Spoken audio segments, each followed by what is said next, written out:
രാവിലെ എറണാകുളം ലോ കോളേജിന് സമീപമാണ് അപകടമുണ്ടായത്. കാറും അതോടൊപ്പം തന്നെ ഒമ്നി വാനും തമ്മിൽ കൂട്ടിയിടിക്കുകയായിരുന്നു. ഈ കാണുന്ന കാർ അമിത വേഗത്തിൽ റോങ് സൈഡിലെത്തി ഒമ്നി വാനിട്ട് ഇടിക്കുകയാണ് ഉണ്ടായിട്ടുള്ളത്. ഈ വാൻ ഡ്രൈവർ വടുതല സ്വദേശി ജോണിക്ക് ഗുരുതരമായി പരിക്കേറ്റു. കാർ വെട്ടിപ്പൊളിച്ചാണ് ജോണിയെ പുറത്തേക്ക് എടുത്തത്. അതിനുശേഷം തൊട്ടടുത്തുള്ള ആശുപത്രിയിൽ പ്രവേശിപ്പിച്ചു. അതിനുശേഷം കുറച്ച് സമയം കഴിഞ്ഞ് ജോണി മരിക്കുകയും ചെയ്തു. കാർ ഡ്രൈവർ ഷമീറിനെ പോലീസ് കസ്റ്റഡിയിലെടുത്തിട്ടുണ്ട്. അമിത വേഗമാണെന്ന് വ്യക്തമായിരുന്നു. മറ്റു കൂടുതൽ കാര്യങ്ങൾ പരിശോധിക്കുമെന്ന് പോലീസ് സംഘം അറിയിച്ചിട്ടുണ്ട്. ഇതങ്ങനെ ഒരു അപകട മേഖല എന്ന് പറയാൻ കഴിയില്ല. കാരണം കൂടുതൽ തിരക്കുള്ള സമയമാണ് ഈ സമയങ്ങളിലൊക്കെ തന്നെ, 10 മണിക്ക് ശേഷമൊക്കെയുള്ള സമയം.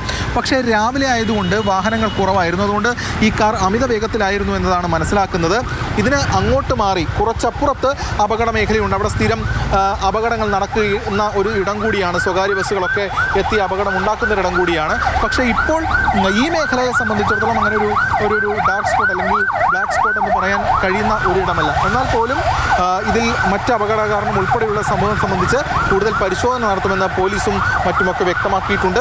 എന്തായാലും ഇന്ന് രാവിലെയാണ് ഈ അപകടം ഇവിടെ ഉണ്ടായിട്ടുള്ളത്. ഈ അപകടത്തിൻ്റെ ആഘാതത്തിൽ ഒമ്നി വാൻ ഏതാണ്ട് പൂർണ്ണമായും തകർന്ന നിലയിലാണ് ഉള്ളത്. അതോടൊപ്പം തന്നെ ഈ ഫോർച്യൂണർ കാർ, ഈ കാറിൻ്റെ മുൻഭാഗത്തും അല്പം ഈ ചളുക്കും മറ്റ് കാര്യങ്ങളുമൊക്കെ പറ്റിയിട്ടുണ്ട്. എന്തായാലും കാർ ഡ്രൈവർ ഷമീറിനെ പോലീസ് കസ്റ്റഡിയിലെടുത്ത് മറ്റ് തുടർ നടപടികൾ സ്വീകരിക്കും. ക്യാമറമാൻ ജോയ്സിയാറിനൊപ്പം എസ് ഷാഗിൻ, മാതൃഭൂമി ന്യൂസ്, കൊച്ചി.